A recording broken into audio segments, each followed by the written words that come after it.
নমস্কার। ঠাকুর মা স্বামীজি আর আমার গুরু মহারাজের চরণে প্রণাম নিবেদন করে শুরু করছি আজকের পাঠ।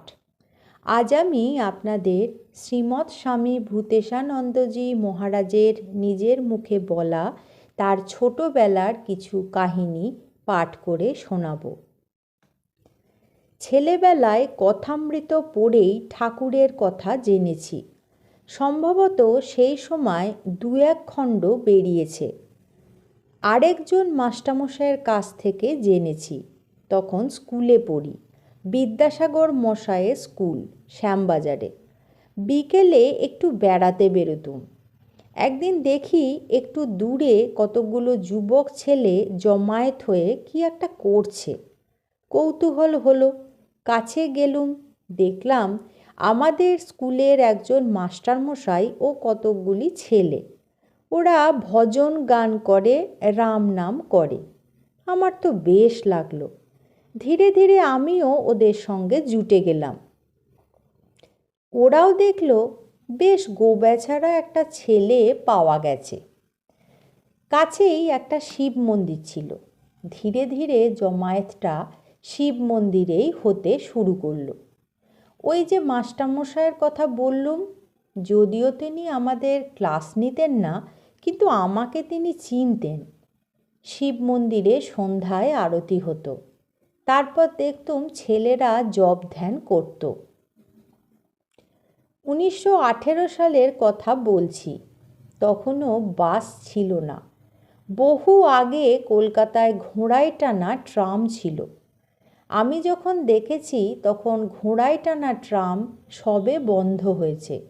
আস্তাবলগুলো দেখেছি, সব খালি পড়ে আছে।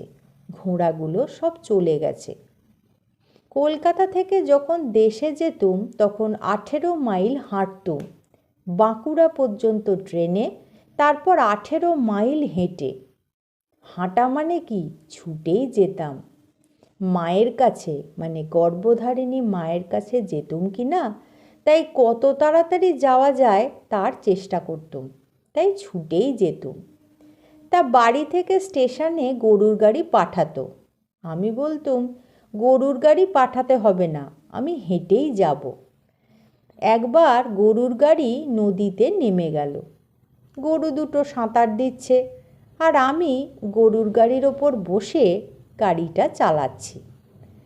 যাতে রাতের অন্ধকারে হাঁটতে না হয় তাই সময় বুঝে বেরোতুম।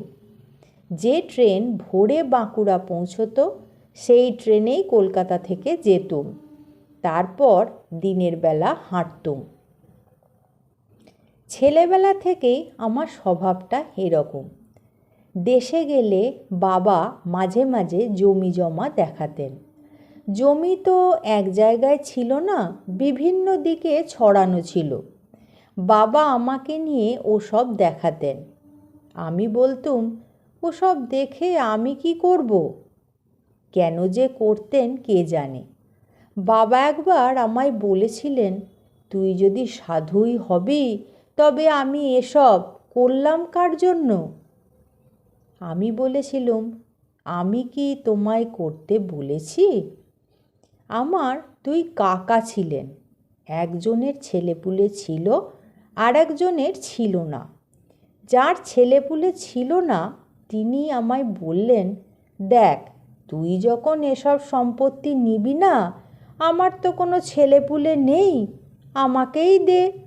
আমাকে কেই বা দেখবে বল, তুই ওগুলো আমায় দিয়ে দে।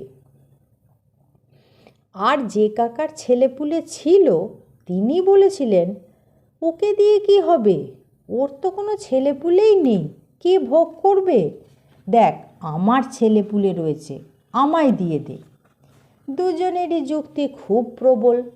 আমি বললাম, ওগুলো তো কোনো কালেই আমার না, আমি কি করে দেব? কাউকেই দিতে হলো না। আমাদের মামার বাড়িতে নিয়ম ছিল সূর্য ডোবার সঙ্গে সঙ্গে ঘরে ফিরতে হবে।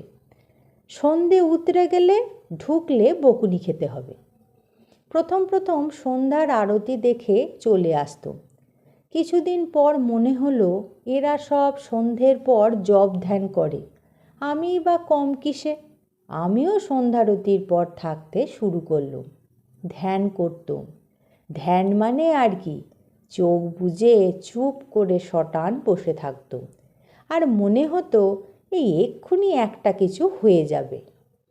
কদিন পর মাস্টারমশাই আমায় জিজ্ঞাসা করলেন, তুমি মন্দিরটা মুছতে পারবে?